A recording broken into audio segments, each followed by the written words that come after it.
Time for another video. I gotta make lots of videos to make up for some time that I've missed when I was making or processing the arrow shafts. I counted them all up. I processed 93 arrow shafts with the cold straightening. I still have 35 left. Okay. In case you're wondering, it's just a continuation of my dialogue from the last video. So what am I going to do? I'm going to work on this heat treat because I looked at all my other stuff that I've got to do and I don't like any of it. So at the moment, I might like it tomorrow or the day after. The one I like today is this one. Yeah. What is it? It's just a heat treat of Texas rock. It seems to be pretty good. 6 inches wide. Of course, it's going to get narrow in some way. Yeah, and I just reviewed my last video on doing the Cortex thing. Yeah, after working some arrow shafts, 93 to be exact, I get a different perspective on Flintknapping.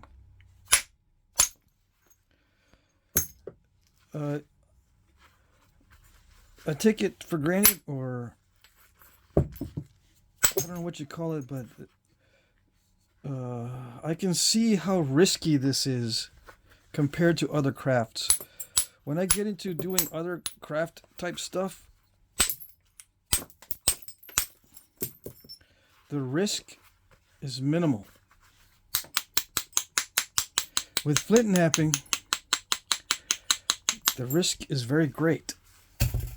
There's a big difference. And we take it for granted, or I don't know what the correct word is. But if you don't put luck into perspective with Flintknapping, you're really not capturing the essence of the skill.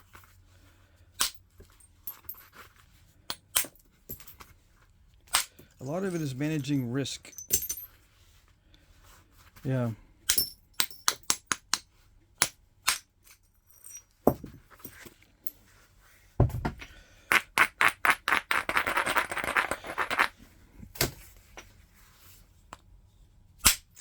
And when we look at stuff that was flint-knapped in the past, we tend to look at it as just a regular skill with minimal risk. And that's not the way to look at it at all. Not at all. That's fundamentally wrong to look at Flintknapping as just another skill. There's a huge amount of risk involved. Yeah, and unpredictability. And just dealing with chaos. You really do have to think on your feet, so to speak, and shift your focus every now and then to deal with the changing conditions.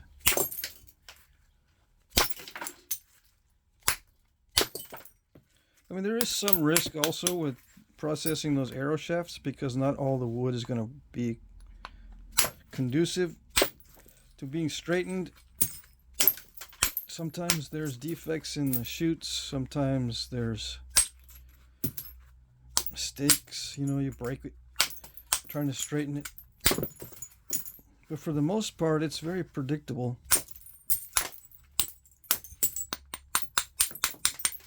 Once you get the hang of it. You can kind of say the same thing for Flintknapping. It's predictable once you get the hang of it. In general, yeah, I mean, I can get to this stage, with a fair amount of certainty.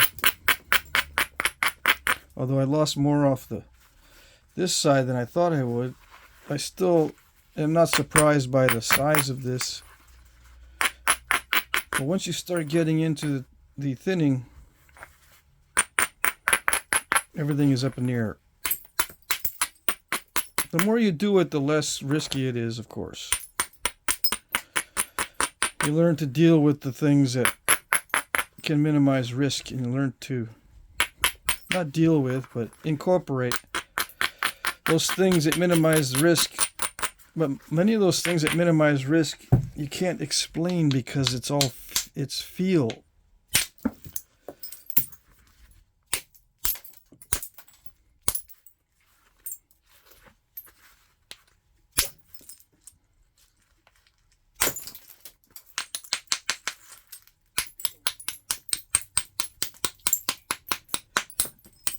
How is the rock responding?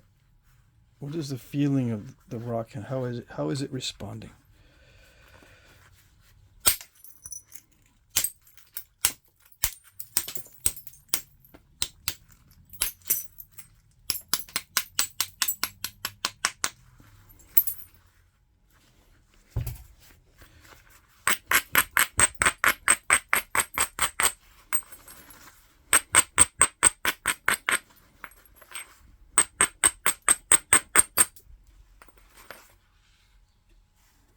There was an inclusion right there.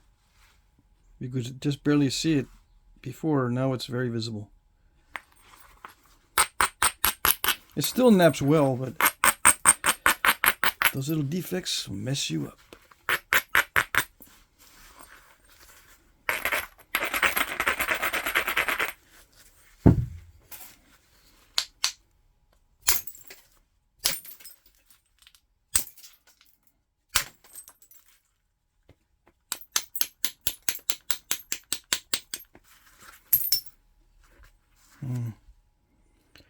I don't know.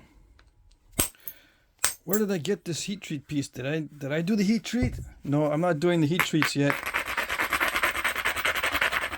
I'm still behind on my heat treat. I got it set up to where I know where I'm going to heat treat now. I've got an outlet in the basement of all places that I can plug in my turkey roaster. I just need to get it get the lid insulated and then start experimenting. Drill a hole for the temperature gauge. I should drill more than one hole. I've got more than one temperature gauge. Put 2 temperature gauges on it to do that one thing I was going to do a long time ago, which is tell you if there's temperature differences in the corners and stuff. Yeah. So yeah, I got to do that. I still got a stack of boxes with rock challenges.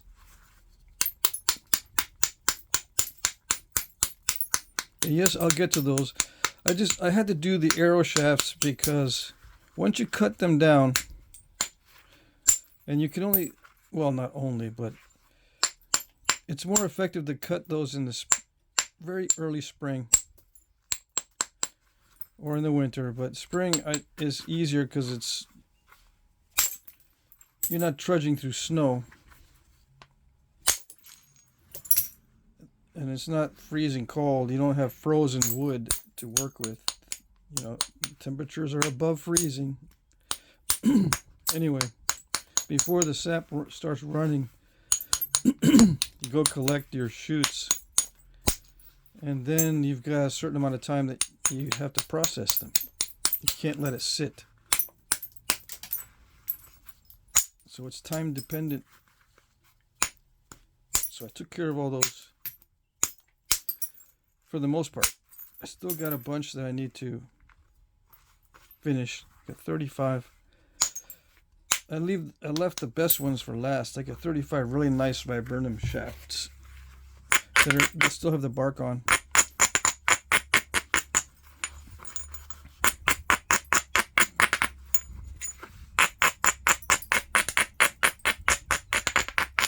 But I'll do those off camera.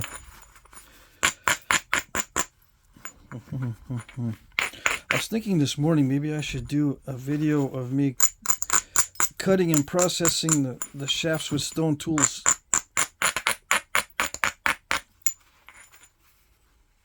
Yeah, I got plenty of time to do that. I can gather them and show all that on video in the summer. or anytime. That's a pretty simple matter of doing it. The hard part is getting it set up to do it. Why is it hard to get set up to do the thing with stone tools? Because I have to practice with the stone tools first. I tried to just wing it before, and I end up deleting videos and wasting time, wasting time getting the phone in the right spot, setting up the tripod in the right spot, then reviewing the video, see if it's good. Maybe I need to do a little bit of editing as far as voiceover, maybe. And all that video related stuff.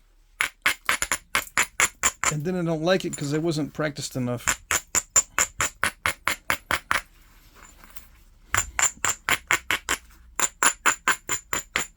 So I'm going to wait. It does take a little bit of practice to get used to using stone tools, because you want to use them in a modern way.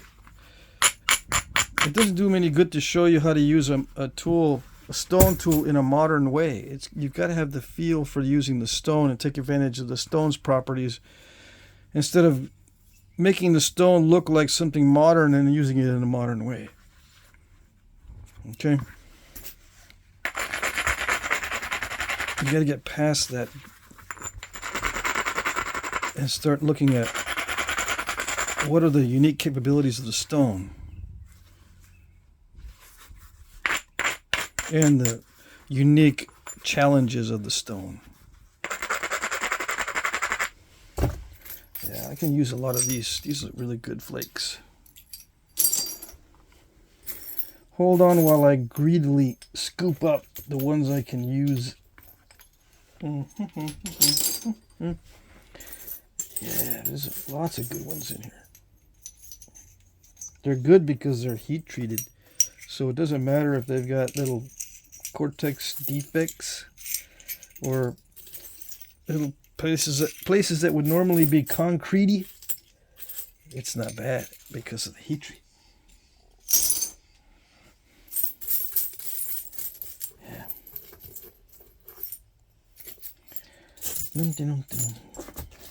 If I reject it, it's because it's chunky. Too chunky to worry about. Or too chunky, I don't want to mess with it. There's too many worries. I want some flakes that don't have many worries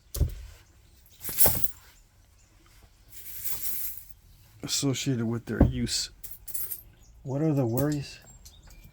Worried that I'll be wasting my time because there might be an internal crack in that piece. And things like that. Okay. Alright, so the biface stage is done. This is the kind of biface that you would stash for working on later. Okay? In my opinion, this is what I call the first stage. Okay, now I gotta decide what tool am I going to use to reduce it. I'm not going to make anything out of it. This is just going to be sold as a biface. I don't like working these down into points. So I'm just not going to do it. I'll offer it as a biface in the auction. That way you can work it down to the final shape.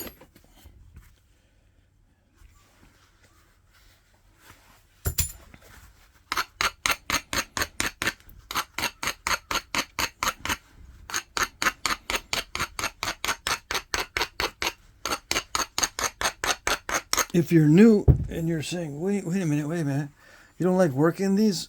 Well, I don't like working them this size. This 4 3/4, it's not too bad. I like them 3 inches or less. This is not too bad, but every time I work one of these, it's always going to be the same, basal notches or something. It's just, and I have to worry about trying to thin it when it's wide. I do have to worry about how to thin it when it's wide if I want to sell the biface, but it's it's not so bad because in this case, if I'm just going to sell the biface, that's the ending of it. So I don't get burnt out, or I don't get too tired for the end run. I can be more careful. Okay. If I had a very difficult finishing stage where there's notches and all that, I would have to pace myself and not expend too much energy in the biface reduction phase so that I can finish strong. All right, but in this case, if it's just a biface, I can finish strong and make a nice biface instead of just an adequate biface. So I can put more effort into bifacing and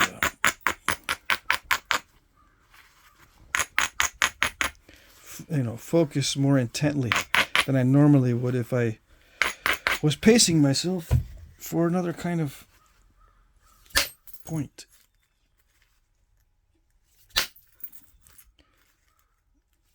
For those of you who don't know, I don't have a very high tolerance for long periods of time working on something very intently. Same with reading. Reading for me is an uphill battle. As soon as I start reading, it's an uphill battle. And then I can't deal with it after a short period of time.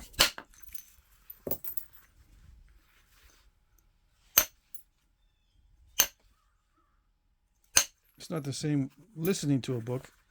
I can listen to a book for hours, but reading, I can only do it for,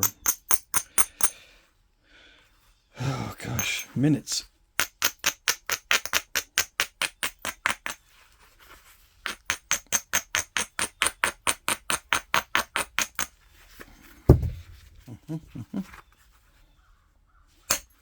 Some of you might say, well, what you can do is work on the bifaces and then stop and then finish it later. Yeah.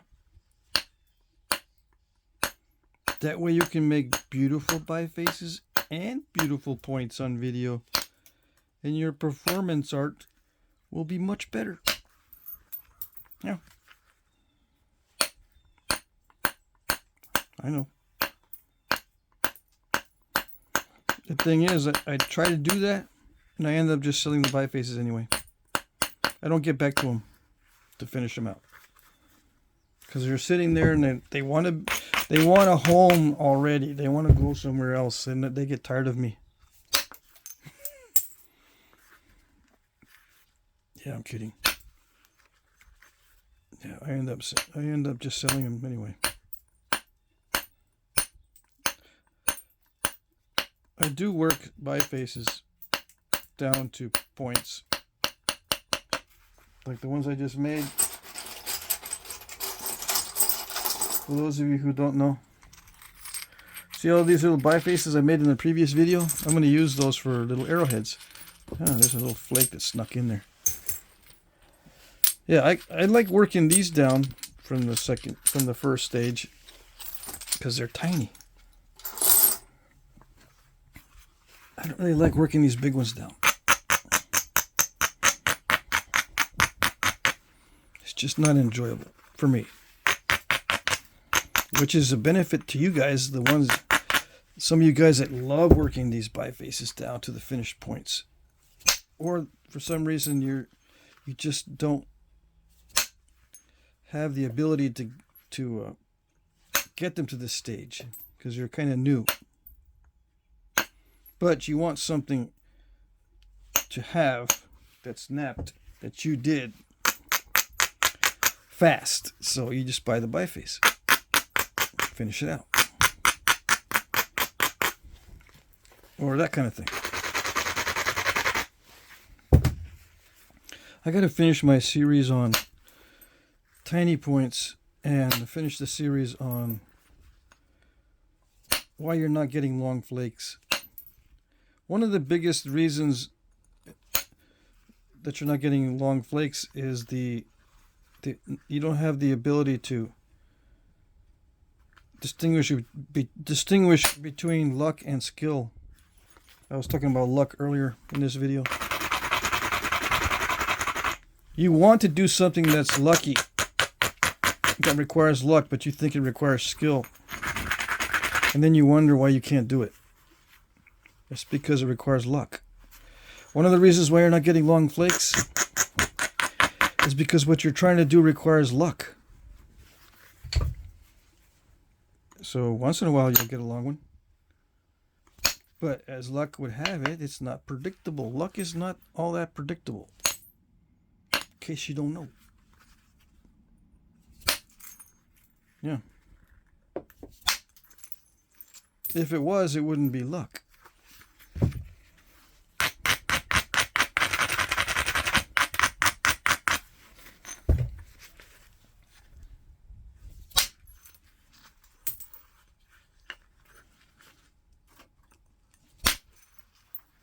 Yeah, so one of the reasons why you're not getting long flakes is because you're trying to use a technique that requires luck. And when you watch YouTube videos, some YouTube nappers, they won't tell you that what they just did was lucky. You think, and they want you to think, that what they just did was skill.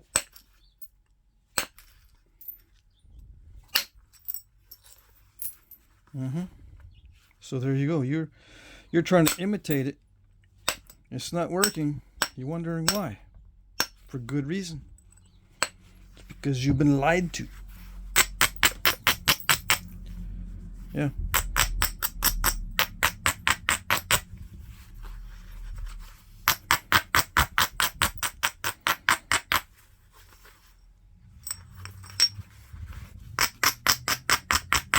How do you know when you're being lied to?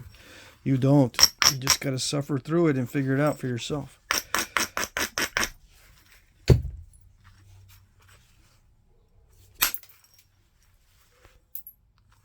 Now, what strikes here require luck that I'm doing?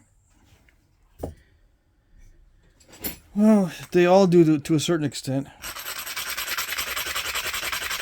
But I can reduce the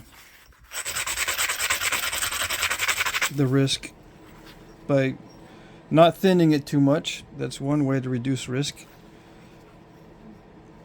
Using small flakes to reduce it rather than big flakes. That's another risk mitigating factor. Using stone that's consistent. Use stone that's consistent. It'll reduce the amount of luck you need.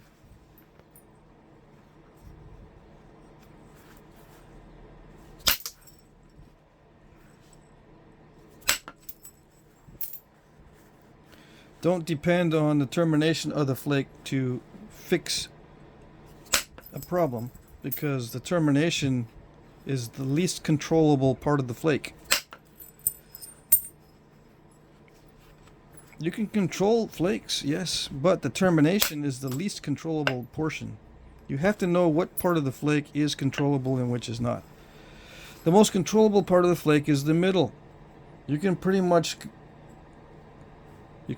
know where the middle is going to go. You don't know exactly what it's going to look like in the initiation or the termination. The middle is pretty straightforward. You can pretty much predict that middle. That's why you try to get close enough to an obstacle where the obstacle is going to be the middle of the flake. That way you can predict with more certainty that the obstacle will be removed.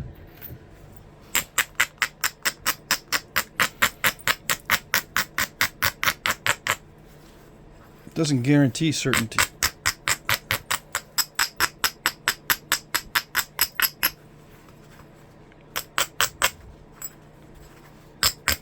So which flakes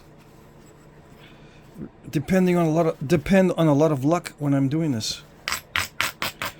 Well, a lot of these hits from the base require luck that it doesn't break in half. I don't know what the amount of force is required to break this in half by hitting down here. I'm just kind of winging it, right? As always.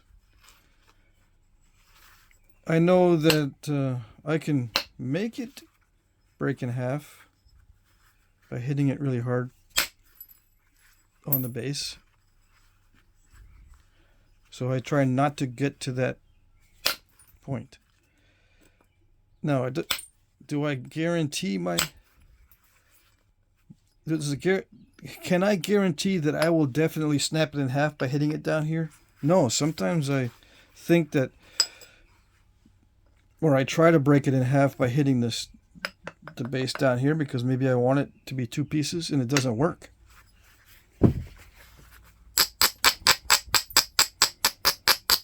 But a lot of times it does work.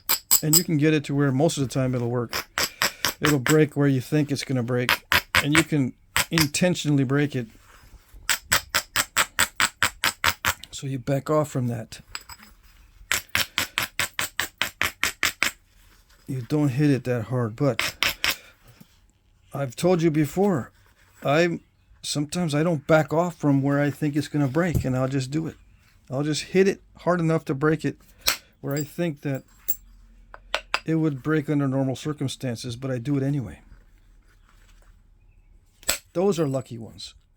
Those are lucky hits if it does not break.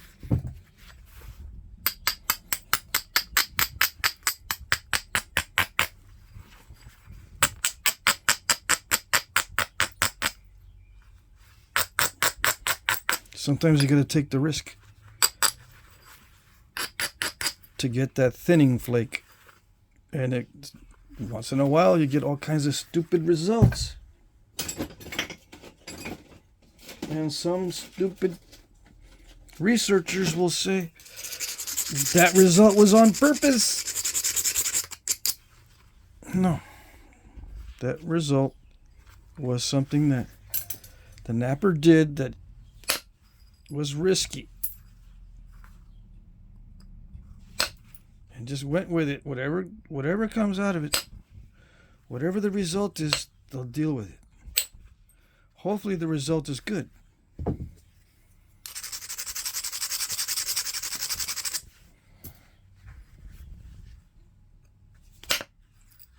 Like right there, I hit it really, really hard.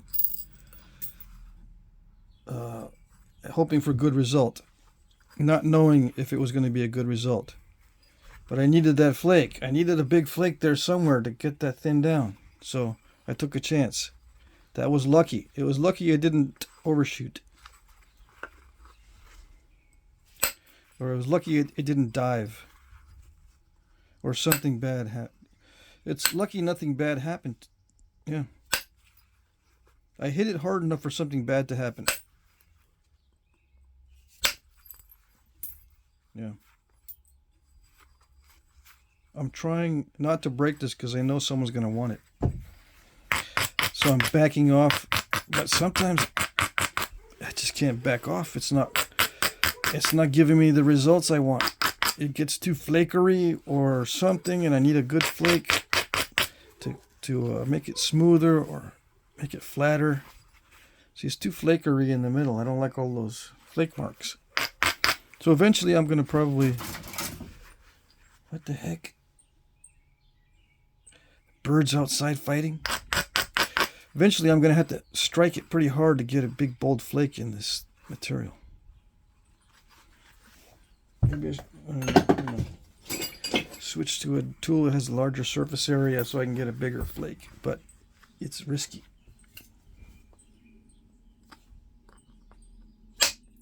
Let's see.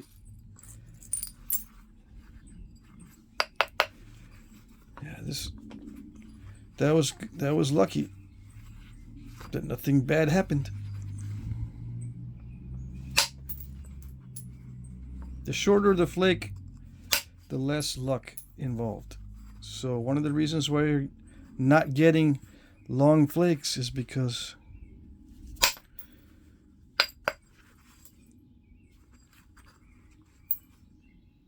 you're depending on luck, and it doesn't always work.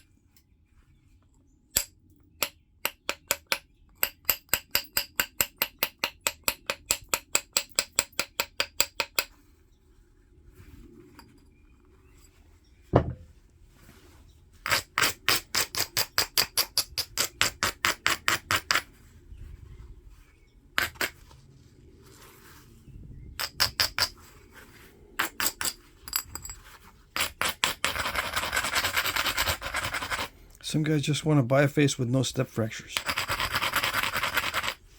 And they just sit there and admire it. They don't do nothing with it. And they go, I knew it could be done. I knew it. I just want to see it.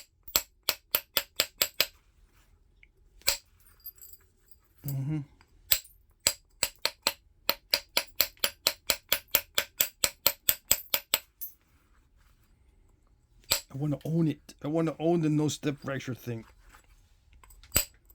Yeah.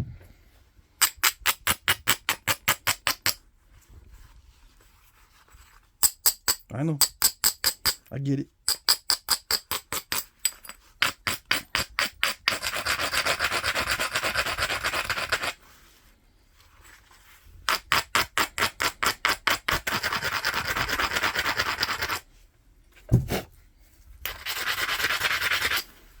Take risks. This is risky. That's why I call it the sweat stage. Yeah, anxiety starts going up because I'm hitting into an area I know is very crunchy. I'm hitting it really hard like it's good material when it's really not. So try to get a good flake when I know the material's not going to cooperate. But I'll take the chance.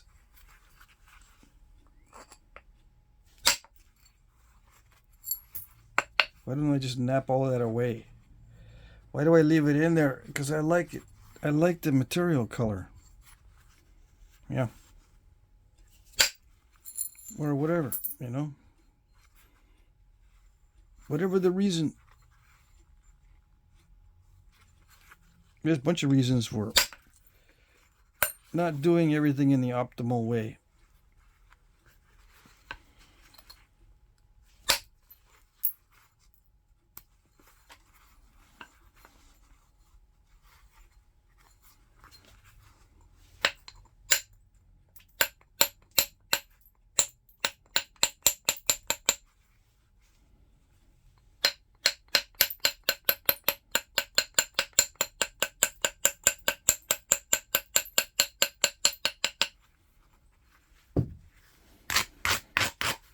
And you might be saying, I thought you were going to be careful with the biface because you're not going to get burnt out.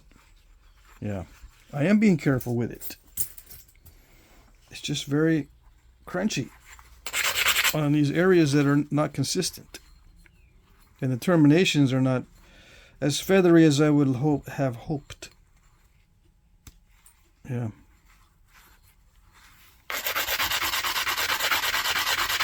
They're not as feathery as I hoped. I do a lot of hoping. Alright. I think the worst is over though.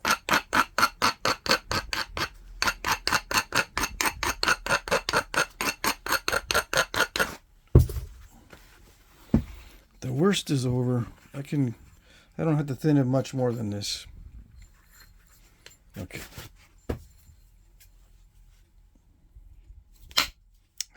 Come on, come on, come on. There we go. One tactic is to, do some step fracturing on purpose and then eliminate them from the other side. That way I don't have to do really long flakes. That way it reduces the luck. It reduces the dependence on luck. If you step it in the middle, which is pretty easy to do, and then catch it from the other side, which is not too difficult as long as you know you can run flakes that long. And running flakes that long is not that difficult on this material from previous experience. So let's see. Although it's not entirely controlled, I'm depending on the termination of the flake to get past this and hit that. We shall see. That's why I say, did it do it? That one didn't go anywhere, even though the platform was great. Let's see if it did it. Yeah. Voila.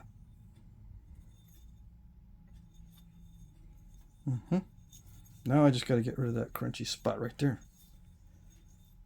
And maybe these crunchies in there. Maybe, maybe not. We'll see.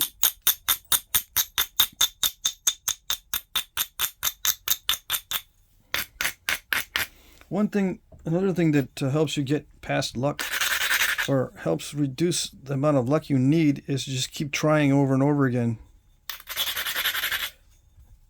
And eventually you'll get lucky. You know, attack your obstacle from different areas. Don't just give yourself only one chance to get it.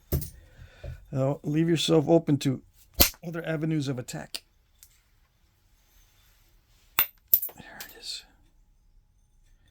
See, now I can come in through this area too.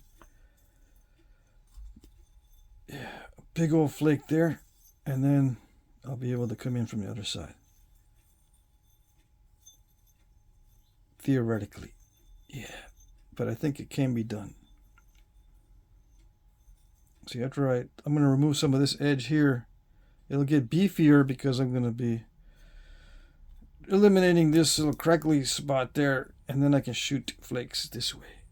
Yeah. Is it a strategy? Yeah, I suppose so. I'm thinking a couple steps ahead, just like in chess, you know. I'm going to checkmate this by face. I'm going to think some steps ahead. To checkmate, you've got to think some steps ahead.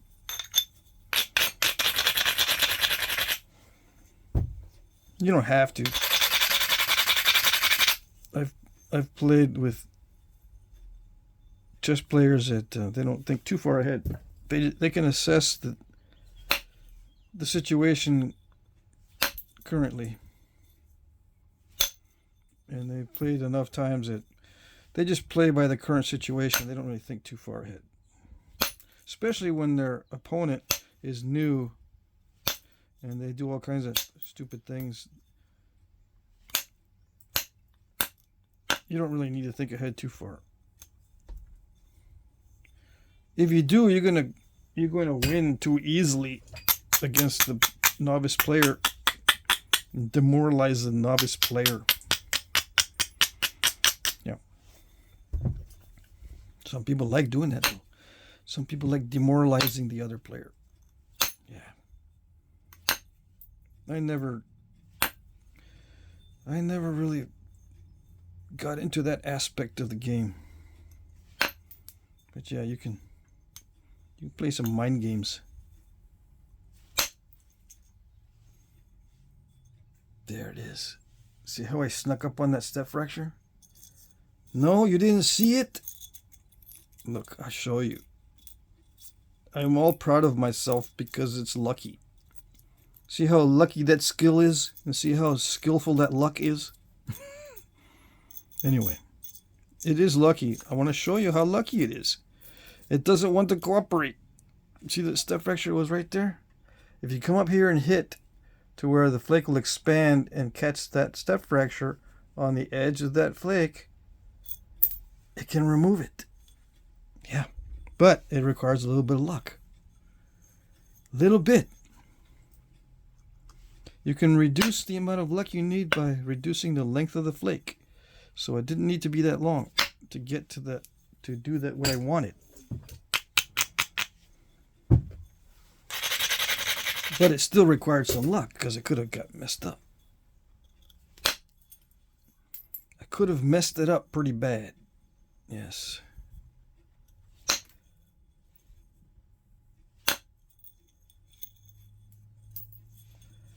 There's a step fracture right there too.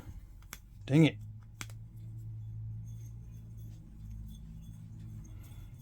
I used to say that success does not depend on luck.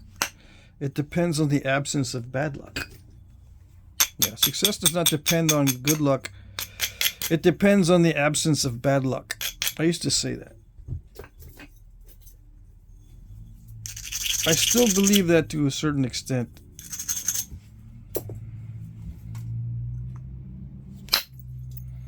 But I've learned over the years that many times success does depend upon luck.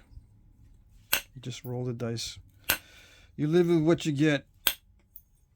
And don't be too upset with yourself if you don't get what you want, if you're rolling the dice. Okay? You got to say to yourself, it's just business and not personal. When you start rolling the dice, nothing personal. Oh well. If you don't make it, oh well. You're rolling the dice.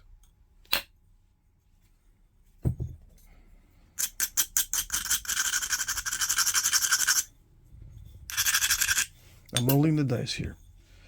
I'm going to hit it hard enough to break it probably. So I want to get that step fracture out of there from this other side. Let's see if it did it. Yes, it did. Now you might think, well, you just minimized your risk and you knew it was going to happen, so it's not that lucky. Well,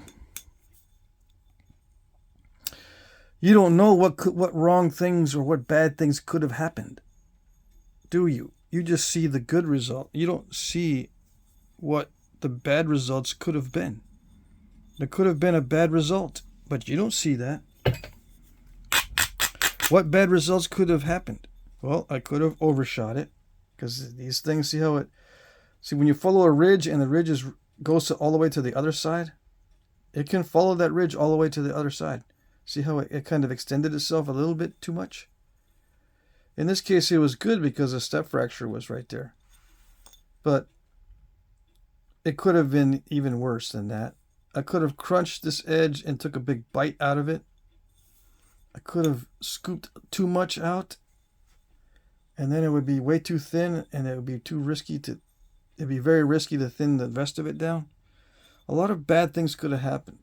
Or I could have just, and nothing happened, and put another step fracture right there. So then I would have 2 step fractures in the tip.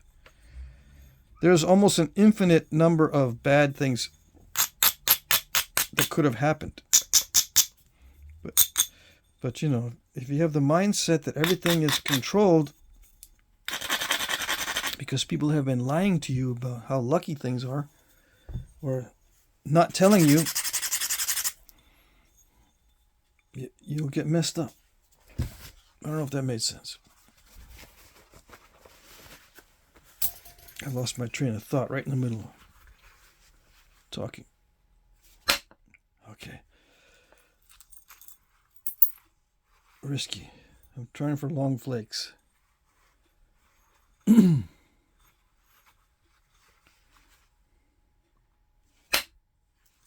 Risky. Yeah. That was lucky. Oh, yes.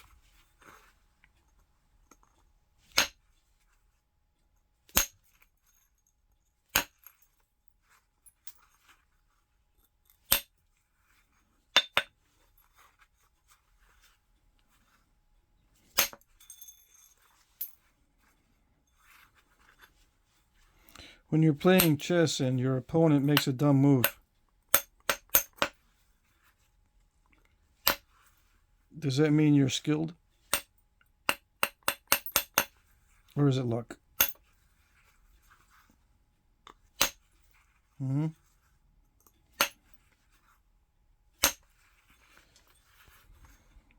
Yeah.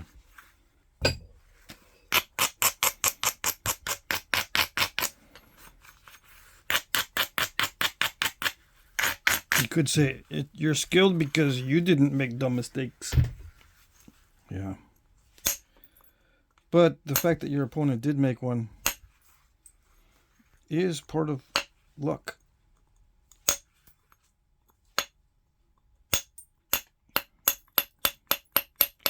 So if you win because your opponent makes a dumb mistake, yeah, there's a certain amount of luck to capitalize on the dumb mistake. I mean, there's a certain amount of skill to capitalize on the dumb mistake.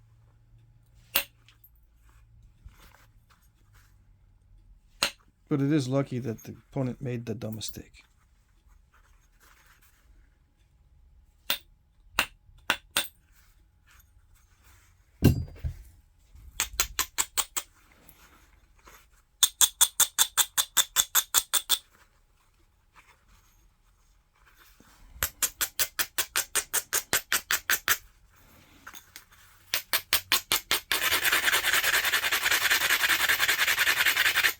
The moral of the story is if the chess player who wins because his opponents make dumb mistakes doesn't tell you that the reason why he's winning is due to luck, you're going to get messed up and you're going to hope your opponent makes dumb mistakes so you can win. So you can be skillful, because skill is related to your opponent making dumb mistakes. That's what you'll be thinking. And you'll get upset. My opponent didn't make any dumb mistakes. Now he ruined my skill. See how weird that is? So if you're thinking that this is all skill and no luck, it's going to be weird.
Dicey. Let's see if it did it. Okay. That's a relief. Yes, it is. I don't know if I want to go any further. I could take some safe shots into it. I thought it was safe to take that shot.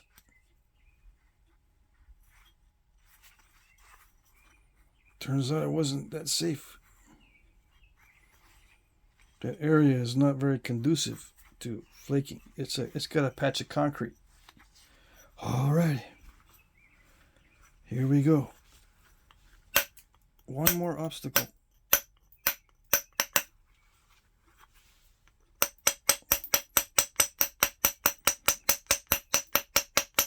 I got symmetry to deal with too, so it's okay. I got to reduce this to make it symmetrical anyway. And that reduction will help me build up this edge to run a flake there.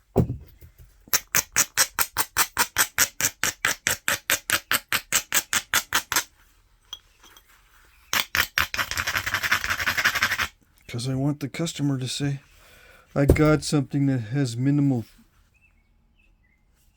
step fractures. There it is.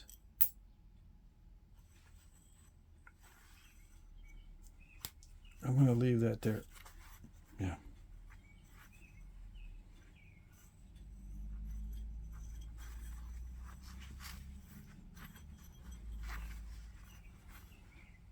I'm not going to do anything.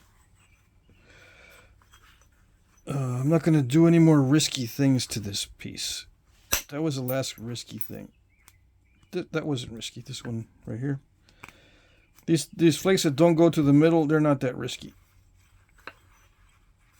Yeah.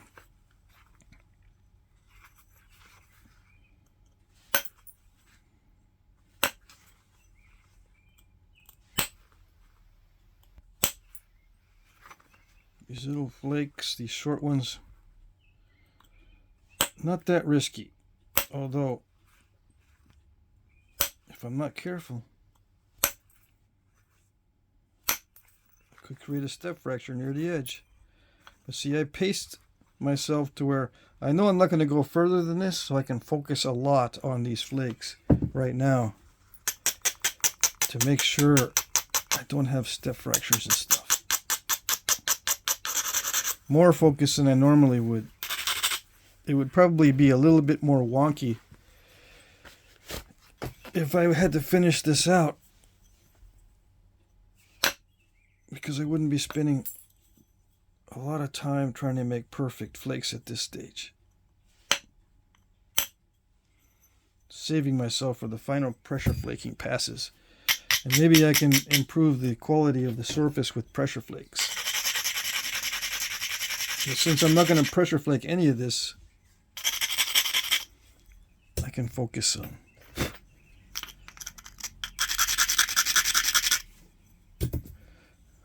just the percussion. Yeah.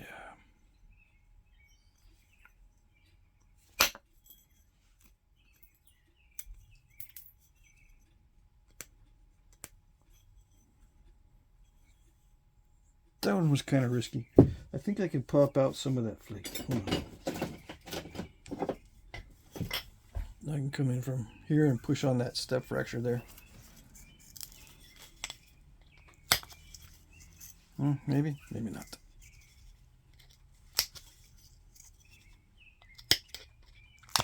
I don't want to leave too many metal marks there.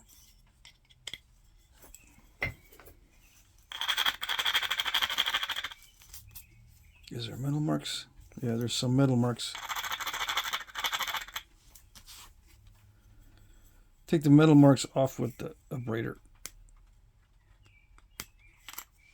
Fingernail step fracture. Yeah, I could run a flake in there. Take another risk. Dang it. It's tempting. I'm not going to do it. That's it. I don't know. I'm not sure how far to refine it. Maybe I'll put it in the box of broken bifaces. If I don't refine the edge, I can put it in the box of broken bifaces. Yeah.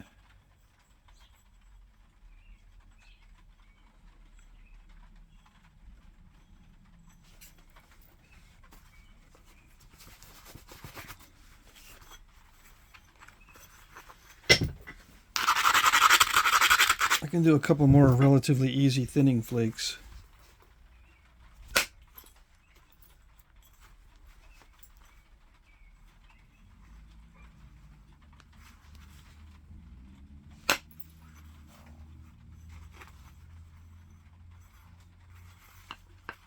Okay, yeah, that's it. So that was good. It is a nice piece of heat treat, but it had some inconsistencies in it. Yeah, I'm not going to go any further. If I was making a tool for myself, why go any further than that and risk breaking it? I can sharpen the edge, and this is good enough as far as width to thickness ratio. Let's see. I think it's good enough. 56. And the width is 7. I mean, the thickness is 7. Was that 8 to 1? Let me do one more time. 56 and 7 millimeter. Yeah, good enough. I think that's 8 to 1. Yeah. Okay.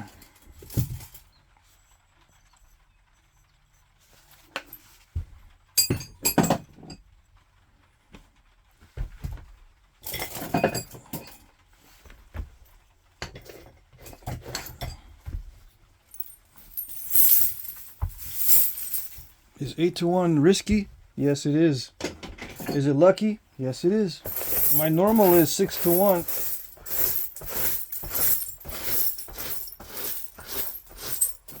5 to 1 or 6 to 1. Dang it. I didn't get that out of the way.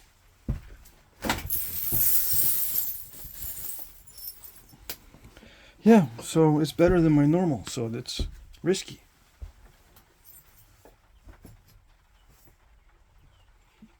As you can tell, this video brought to you by the letter L and the word lucky. All right, there you go.